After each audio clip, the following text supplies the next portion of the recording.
Cadillac ni rimwe mu mazina azwi cyane mu myidagaduro yo hambere aha, cyane cyane mu bakunze gusohoka, abakundaga kuwukata no kuryoshya mu masaha y'umugoroba nijoro. Iyi club yakunzwe bikomeye n'abatari bake, yashinzwe na Eugene Habimana uzwi ku izina rya Cobra, izina ryahamye nyir'ubwite wagahamya ko ari kumubona mu busore bwe. Iyo zina ririmo naribonye muri jeunesse yanjye. Muri jeunesse hari ukuntu washwanaga n'abagenzi bawe mukarwana bakubita umutwe none batangira kutwita Cobra ukunguko. Kuva icyo gihe cyose nitwa Cobra, noneho Cobra riza noneho kuba izina ryanjye abantu barinyita, noneho nza gufunguramo na societe ya Cobra Production. So niko iyo zina ryaje. Cobra yakomeje gushyigikira ibijyanye n'imyidagaduro ndetse afite akandi kabari gakonzwe cyane mu banyakigali n'abayitembereramo ariko ka Cobin. Mu biganiro bye ni umusaza ukunda gusabana no gutebya. Mu bikorwa byaranze ubuzima bwe muri business si ugushinga utubari gusa, kuko avuga ko yakoze indi mirimo myinshi itandukanye mu bihugu bikikije u Rwanda. Abantu bose bazi ku izina rya Cobra. aba nitwa Eugene, kandi nkaba nkoze imyaka irenga 30 mu kazi ka production music, na night club na restaurant. Ndi muri iyo myaka yose niko kazi nakoraga. Nkuko bizi nagenda nazana aba musiciens ba Brenda Fassi n'abamisiye bakumani benshi n'abamisiye b'Abanyarwanda ba Cecile Kayirebwa nigeze kubazana abantu. Nigeze kugenda muri Congo, ngenda Bukavu, Goma, Butembo, Kaina, Lubero, hariya hose narahagiye. Tutaragenda muri kote hariya za Kalemi, za Monedito, Mbujimai, Kananga, Loja, Kondochumbe, Rubefu, hariya hose nahakoreye. Ko twakoreraga ibintu nigeze kugenda muri company imwe yakoraga ibintu by'amadiyama. Turayikorera, dukorana n'abari b'abakongomani bariya bakoraga kariya kazi, tukagenda n'amamodoka tugaca muri iriya mihanda yose. Ukuvuga tugakora n'abariya twakoranye n'abariya bumvaga bafonchira bilanchi, bakadima cyunza, bakibangu bya yomera, bariya bose twarakoranye. Bakadima Zairo, abandi urumva nagiye Mbujimai, Kananga, hariya hose nahagiye. Loja, Kondochumbe, Lubefu, Katakombe, hariya hose nahagiye. Kandi n'igihe nagendaga n'imodoka na Land Rover kandi itameze neza, ukagenda ikucugusa uri mu nzira mbi ugira gute. Nuko rero ubuzima ntabwo nuko bwari bumeze, kandi ntabwo nigeze niramanta. Nagenda muri ziriya mihanda yose ushakisha gosha droite, korera n'abantu ugira gute.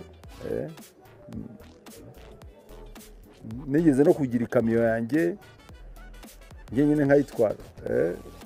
Urumva ko nakiye muri byinshi.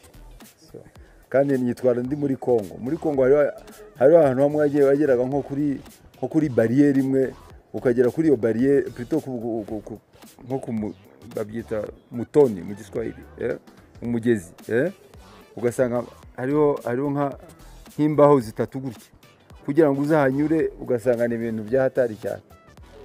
Ariko aha ngaho hose twarahanyuraga. Ariho nk'umuhanda twanyuragamo tugiye Gisangani bitaga Muvuta banki. Iyo mvura yaguye yarakuvutaga kabisa. Natangiye akazi ka night club muri 89. Niho natangiye akazi ka night club. ndagakomeza nkorera mu mahanga. Mu mahanga nakoreragamo nakoraga i Bujumbura. Nigeze gukoraho na Kampala gatoya mbere yuko ngenda i Bujumbura. Nkorera Kampala, nakoraga ibintu bya importation y'imipira, amapine second hand tiles. Nayazanaga Kampala, ayandi nkakorera na Jinja, naho nari mfite imipira. None mpitanye ndi Burundi mfungura night club muri 89. Nafunguye night club, ndayifungura ndakora muri 94. Turataha mu Rwanda. Tutashye mu Rwanda, ariko Bujumbura hagati aho ngaho nagiraga ibintu by'abamizisien rimwe na rimwe tukagenda. Ariko tugeze ngaho mu Rwanda noneho nkomeza akazi kanjye neza. Nafunguye night club, natangiye hari i Remera ku mutekano. Ku mutekano ntabwo nahatinze n'igihe kinini, nubaka hariya mu gishanga Kimihurura, nubaka night club. Nkomeza nkora neza, kugira accident irashya hiye. Ntabwo nigeze nidekuraja, nakomeje na business kugeza ubu ngubu. Rero ndacyarwana ubuzima buri aho ngaho gukora ibintu by'amuziki. Nabikunda kuva kera, naho nabikoraga biriya nakomeza nkunda muziki, ibintu nk'ibyo. So kugira ngo mbireke ngo ngende mbikore nuko nari maze kubibona. Hari umugenzi wanjye yari afite night club, ashaka kugenda, ndavuga reka nyimuguriye ahubwo ndayikora noneho neza kurusha. Nyikoze neza kurusha, abantu barayikundira booming. Sitangiye kubiminga, niho navuze okay, kankomeza akazi ndagakora kandi ninjira muri profonde. Ko iyo ukoze ikintu ifo kwinjira muri deep kandi ugashaka kugikora neza. Ko buriya nta bantu batajya bakunda customer care. Iyo uyikora neza kandi ukamenya kuvugana n'abantu neza kandi ugakora neza, nta kintu kiza nkacyo. Cadillac, ngiye gufungura Cadillac, nafashe imodoka ya Cadillac nyishyira muri night club. Niyo yari DJ box, donc niyo yari DJ box, nyishyiramo n'amatara. Iba night club nziza cyane. Ku muhanda hari igipande tena cya Cadillac kibezo noneho cyariho tena Cadillac. So nicyo kintu cyaranze Cadillac. Ntabwo ari Cadillac gusa yo kuvuga ngo ni izina rya Cadillac konko gusa, ariko indani glyph yayo yari na Cadillac. Indani twabomboye inzu tuyishyiramo Cadillac indani, dushyiramo na DJ box indani. Urumva rero ni ikintu cya Cadillac yarabuminze cyane.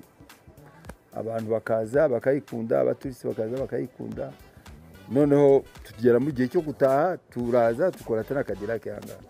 Cadillac yanga yatangiriye en plein air, ntabwo yari sakaye.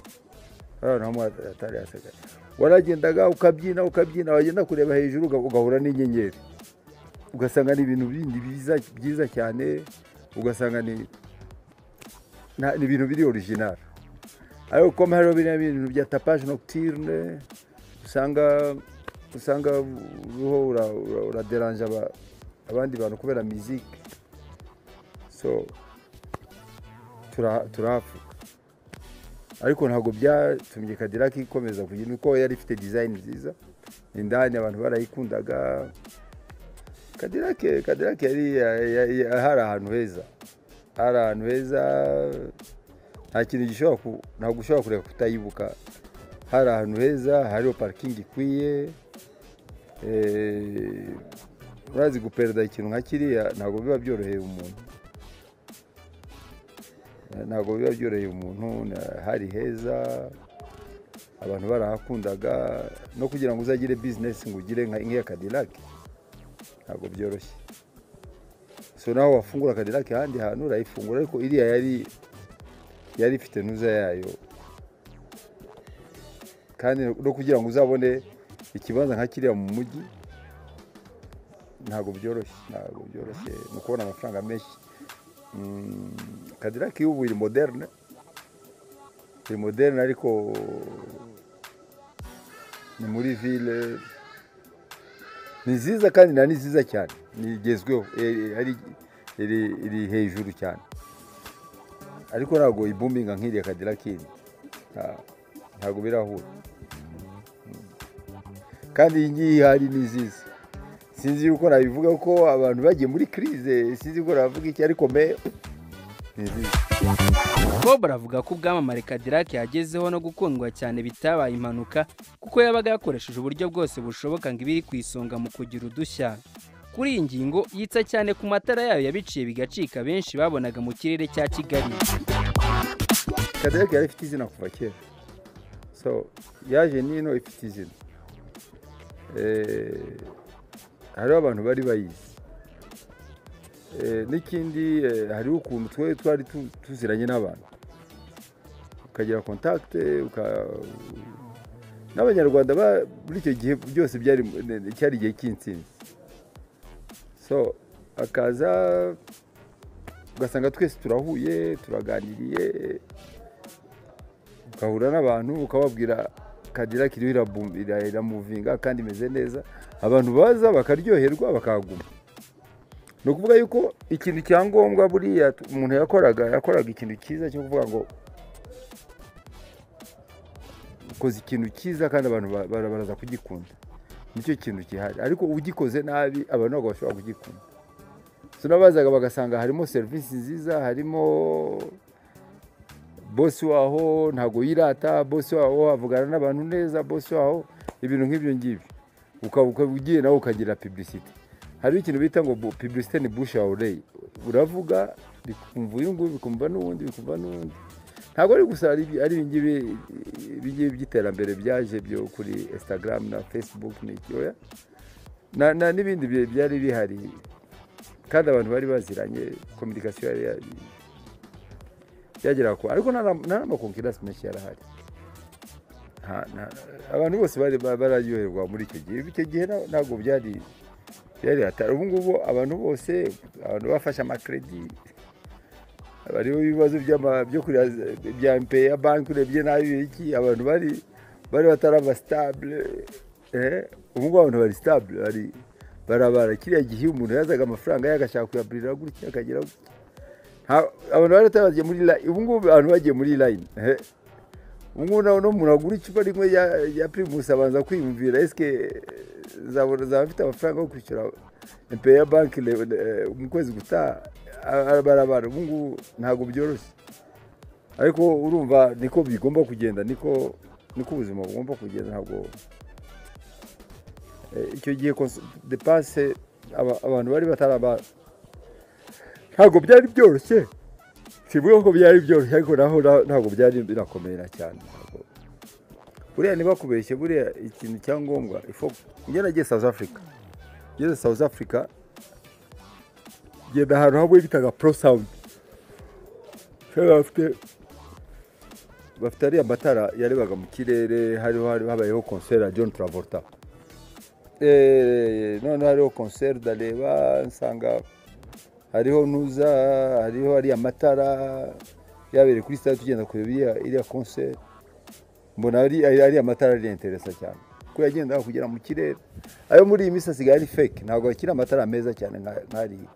Ryagendaga kugera hejuru, noneho watangiye gusanga abantu b'abarokore batangiye kuvuga ibintu byinshi, batangiye kuvuga ngo hariya umunsi w'imperuka uratangiye ibiki. Hariho n'umutipe umwe yigeze kujya muri toilette Nyamirambo, ageze muri toilette yari umurokore, yinjiyemo y'amatoilette yo hanze, agezemo abona kiriya gitara arebye hejuru, abona kiriya gitara avuga ngo umunsi w'imperuka. Yabaye oblige yo kwicaraho kugera mu gitondo, azi ko umunsi w'imperuka wateye. Urumva iriya tara ryagize success nyinshi, bavuga n'ibintu byinshi byo ngibyo, ariko itara ryagize success kandi ryari ryiza, kandi iriya tara ryerekana ahantu hari ambiance. Kandi muri icyo gihe bya bindi bavuga bya tekinoloji iriya tara warishyiragaho ukamenya yuko ari kuri Cadillac, ukamenya ko hariho ambiance. Donc biri muri cadre ya publicité, ariguze kera cyane, shobora no kubika umwaka, ariko nari narariguze ko simbizi, sinigibuka neza amafaranga, ariko ndashobora kuvuga yuko nariguze mu $6,000. N'itara ryahenze. Umunyarwanda yaciye umugani ati nta byera ngo de. Cadillac imaze kwamamara, bamwe mu banyamadini bayishinje kuba yabikorerwamo ibyaha, kugera aho hari uwavuze ko ijoro Cadillac ishya yari ahari kandi yatwitswe n'imbaraga z'Imana zimurimo. Navuze ntunga urutoki kuri Cadillac, ni kandi n'aha hantu turi kumwe, nkisenze niseye mu izina rya Kristo Yesu, amen. Nkivuga gutyo bati biraturitse, mbona umuriro uragurumanya. Hari umuntu yishima yuko ubundi yahombye, cyangwa hari umuntu yishima yuko ubundi bishimisha umuntu kuko ubundi umuntu ikintu cye cyahiye, kuko ugiye ukanarebana neza Cadillac ni ahantu hari ahantu ho kubyinira, ntabwo ari ahantu hari ahantu ho gukora ibintu bibi. Ni ahantu ho kubyinira, ni ahantu abantu bagomba kuza bagafata ikirahuri cyabo, ntabwo ari ahantu abantu bazaga ngo baraje kuryama cyangwa gukora amafuti ayo ariyo yose. Ni ahantu ho kubyinira, kubera icyo atagenda ngo afate amahoteli petetre agenda gukora n'ibintu bidafite aho bihagaze, akaza kuvuga night club ni abantu banywera, baranywa bagafata ikirahuri cyabo bakagenda. Ni ibintu biri fabrique by'amajalousie, abantu babonaga abantu bagendera ahantu hari benshi, none bagatangira guhimba ibintu byabo bidafite n'aho bihagaze. Ariko Cadillac iri ahantu ho kubyinira, ni nko kuvuga ngo wagiye muri resitora waryohewe, wageze ahantu uzabuza abantu none kubyina. Ko tutagurisha, ni iki twagurishaga kirenze kugurisha no gushyiraho umuziki?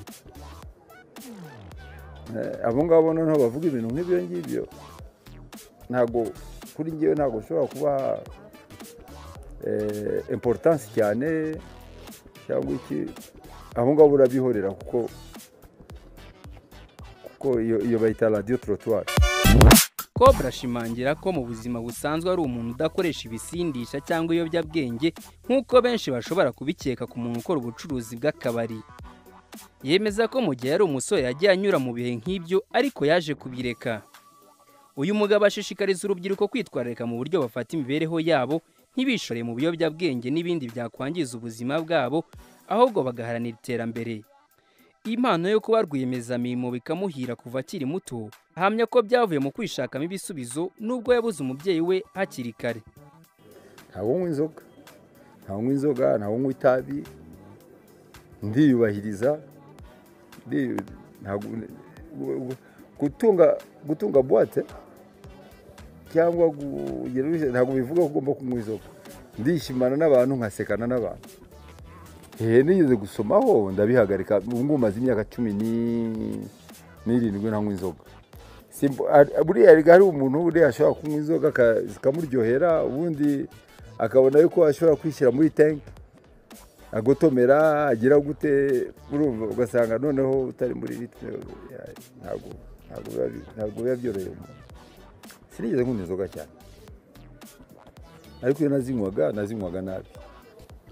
Nk'ubu inzoga kubera kuryoherwa nkakomeza. So ntabwo byize nabonaga ko n'inkomeza ashobora kuba